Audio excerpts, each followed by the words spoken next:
E a gente está chegando quase no finalzinho da nossa prova da FUVEST, né? Então ele nos dá uma situação sobre trabalho, né?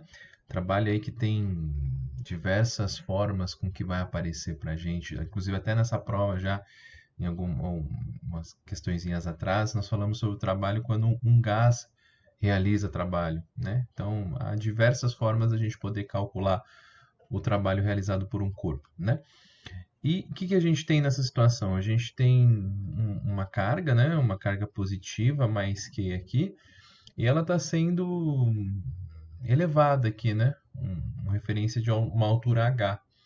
Então, ela está falando que ela tá com essa carga mais Q, e ela está numa situação onde claramente aqui é um campo elétrico uniforme, né? Você percebeu que existem duas plaquinhas, uma positiva e uma negativa, e aqui eu estou criando um campo elétrico uniforme e eu estou fazendo com que essa carga se movimente aqui, que haja movimento na vertical. Eu tenho que tomar cuidado porque esse movimento, quando eu falo aqui em relação ao campo elétrico, ele forma 90 graus. Isso já vai dizer algumas coisas para vocês. Ele está perguntando então o trabalho realizado pela força gravitacional e pela força elétrica. O trabalho realizado pela força gravitacional, né? Vamos começar aqui marcando força gravitacional como sendo a nossa primeira, que a gente vai calcular. E isso aqui, em outras palavras, né, é o trabalho da força-peso. Como a gente está numa subida, esse trabalho da força-peso é dado por menos mgh. Por que esse menos? Porque a nossa força-peso ela tem sempre a mesma direção e o mesmo sentido da gravidade. A força-peso é para baixo, né? E o deslocamento está ocorrendo aqui para cima. Eu formo um ângulo de 180 graus entre a força-peso e o deslocamento da partícula. Então, esse trabalho tem que ser negativo. Então, aqui já está pronto para mim. Ó. Já encontrei o trabalho da força gravitacional. Eu vejo que ele tem uma massa, uma certa massa, m, ele nos falou aqui no enunciado. Ele está sob a ação da gravidade e se desloca uma certa altura. Porém, vamos encontrar também o trabalho da força elétrica. E aqui tem uma pegadinha que você que está estudando aí energia potencial, potencial elétrico, e principalmente quando há campo elétrico uniforme, né?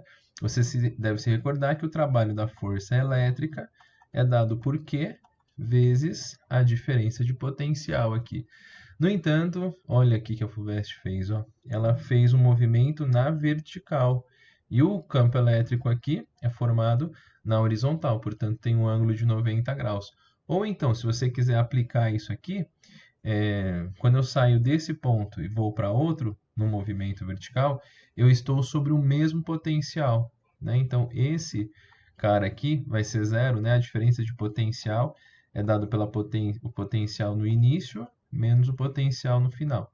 Se no início e no final eles estão sobre o mesmo potencial, a sua diferença é nula, é zero, né? Se os dois forem iguais, na condição aqui se o potencial do início for igual ao potencial do final. Então, a gente pode dizer que isso aqui é zero, o meu trabalho também da força elétrica aqui vai ser nulo. Então, são as duas respostas que nós estávamos procurando aqui. Na relação de trabalho, aquela trabalho, vou até colocar aqui para que a gente possa relembrar, né? O trabalho é força vezes deslocamento vezes cosseno de θ.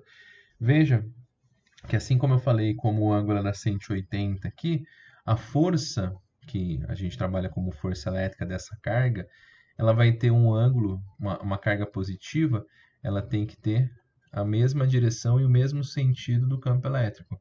Se o deslocamento forma um ângulo de 90, o cosseno é 90. E cosseno de 90 é zero, também daria trabalho igual a zero. Então, independente da maneira com que você fosse escolher essa alternativa, essa resposta, teria que dar zero. Portanto, o trabalho da força gravitacional menos mgh e o trabalho da força elétrica zero. E assim a gente fecha esse exercício aqui sobre trabalho tanto da força elétrica quanto o trabalho da força gravitacional.